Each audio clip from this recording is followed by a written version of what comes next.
wabarakatuh. Saya Dewi Rosyanti, calon guru penggerak Angkatan 11 Kabupaten Hulu Sungai Utara, Provinsi Kalimantan Selatan. Video ini berisikan koneksi antar materi modul 1.4 Budaya Positif. Berikut kesimpulan mengenai peran saya dalam menciptakan budaya positif di sekolah. Seorang guru yang baik harus memiliki kemampuan dalam mewujudkan budaya positif di sekolah. Budaya positif tersebut dapat dijalankan dengan menerapkan konsep-konsep inti seperti disiplin positif, memahami motivasi perilaku manusia berkaitan dengan hukuman dan penghargaan, posisi kontrol guru, pembuatan keyakinan sekolah atau kelas, dan penerapan segitiga restitusi dalam menyelesaikan masalah. Yang pertama, disiplin positif. Disiplin positif merupakan suatu cara menerapkan disiplin yang mengajarkan anak bertanggung jawab dan menumbuhkan kesadaran diri berdasarkan nilai-nilai kebajikan. Disiplin positif lebih ke arah disiplin diri yang dapat mengontrol diri dalam melakukan segala tindakan. Disiplin positif juga dapat membuat murid memahami dan menyadari berdasarkan motivasi internal, bukan akibat dari paksaan, pujian, atau hukuman. Yang kedua, seorang guru juga harus memiliki motivasi perilaku manusia. Ada 3 motivasi perilaku manusia, diantaranya untuk menghindari ketidaknyamanan atau hukuman, untuk mendapatkan imbalan atau penghargaan dari orang lain, dan untuk menjadi orang yang mereka inginkan dan menghargai diri sendiri dengan nilai-nilai yang mereka percayai. Saat guru memahami ketiga motivasi perilaku manusia, maka guru dapat memilah motivasi perilaku apa yang ada pada diri murid. Jika murid memiliki motivasi perilaku untuk menghindari ketidaknyamanan atau hukuman dan untuk mendapatkan imbalan atau penghargaan dari orang lain, maka motivasi yang ada pada diri murid tersebut adalah motivasi eksternal. Sehingga guru berupaya untuk dapat menumbuhkan motivasi internal dalam diri murid, agar dapat memunculkan pribadi yang menghargai diri sendiri dengan nilai-nilai yang mereka percayai. Sebaiknya hindari hukuman dan pemberian penghargaan berlebihan agar meminimalisir motivasi eksternal dalam diri murid. Yang ketiga, posisi kontrol guru. Terdapat 5 posisi kontrol guru, diantaranya yang pertama sebagai penghukum, yang kedua sebagai pembuat rasa bersalah, yang ketiga sebagai teman, yang keempat sebagai pemantau, dan yang kelima sebagai manajer. Di antara kelima posisi kontrol guru tersebut, sebaiknya seorang guru menggunakan posisi kontrol sebagai manajer.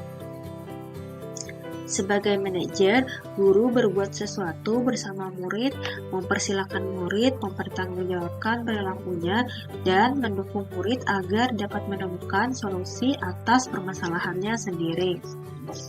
Posisi manajer juga mengacu pada restitusi yang dapat menjadikan murid sebagai manajer bagi dirinya sendiri, sehingga tercipta identitas positif atau berhasil pada diri murid. Yang keempat, pembuatan keyakinan sekolah atau kelas. Guru berperan dalam mewujudkan terbentuknya keyakinan sekolah atau kelas dengan adanya kesepakatan antara guru dan murid. Keyakinan sekolah atau kelas berupa pernyataan universal yang mudah diingat, dipahami, dan harus diterapkan dalam lingkungan sekolah. Yang kelima, penerapan segitiga restitusi dalam penyelesaian masalah.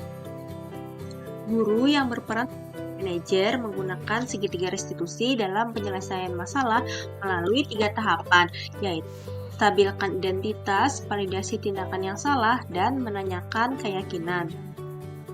Tujuannya adalah menghasilkan murid yang mandiri dan bertanggung jawab. Keterkaitan budaya positif dengan 3 materi sebelumnya, yaitu budaya positif di sekolah, maka akan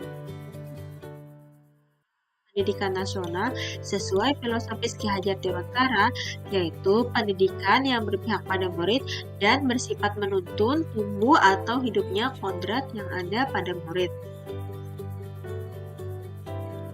Jika seorang guru memiliki 5 nilai guru penggerak, yaitu berpihak pada murid, mandiri, reflektif, kolaboratif, dan inovatif. Budaya positif dapat terwujud dengan mendorong kolaborasi antara semua warga sekolah dengan adanya keyakinan sekolah yang harus disepakati dan dijalankan bersama. Salah satu perubahan yang diinginkan sesuai dengan visi guru penggerak adalah terbentuknya budaya positif agar diperoleh sekolah yang nyaman, aman, dan berpihak pada murid. Untuk mewujudkan visi guru penggerak tersebut dengan pembuatan prakarsa perubahan sesuai filosofis Ki Hajar Dewantara dan profil pelajar Pancasila.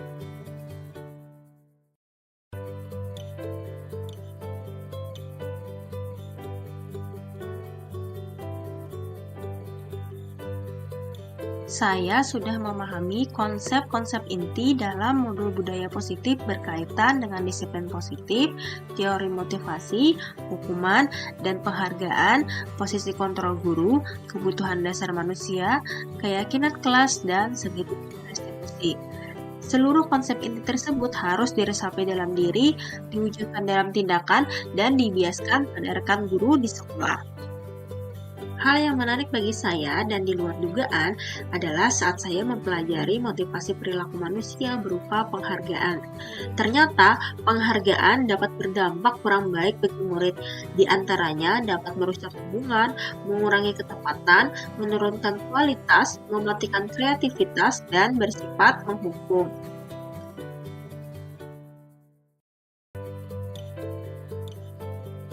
Perubahan yang terjadi adalah saya menyadari posisi kontrol yang biasa saya lakukan adalah sebagai pembuat rasa bersalah dan pemantau. Seharusnya sebagai manajer dengan cara menangani masalah menggunakan segitiga restitusi.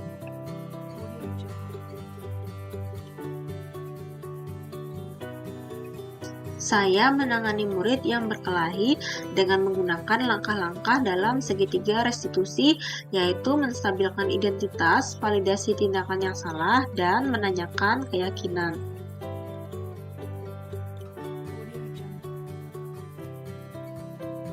Perasaan saya sangat termotivasi untuk terus memperbaiki diri sesuai dengan nilai-nilai budaya positif di sekolah.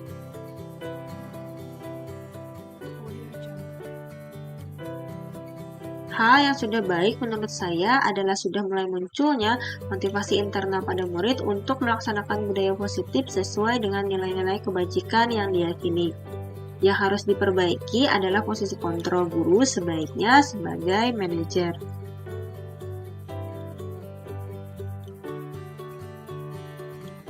Sebelum mempelajari modul ini, posisi kontrol saya sebagai pembuat rasa bersalah dan pemantau. Perasaan saya saat itu, saya diliputi rasa bersalah karena saya membuat murid merasa bersalah dan saya selalu membuat konsekuensi jika murid melakukan kesalahan. Setelah mempelajari modul ini, saya mulai menerapkan posisi manajer dalam penyelesaian masalah. Perasaan saya mulai tenang dan saya mulai menyadari pentingnya komunikasi yang efektif untuk menumbuhkan rasa tanggung jawab pada diri murid.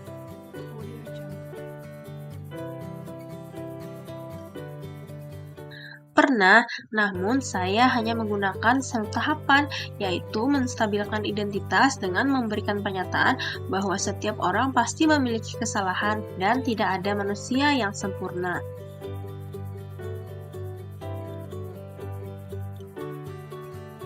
Hal lain yang perlu dipelajari dalam proses menciptakan budaya positif adalah dengan melakukan kolaborasi antara sekolah dengan orang tua murid, agar budaya positif ini tidak hanya dilakukan di kelas atau sekolah saja, namun juga di rumah, agar menjadi suatu kebiasaan atau karakter saat berada di lingkungan sekolah atau di lingkungan manapun. Demikian pemaparan dari saya, terima kasih, salam guru penggerak.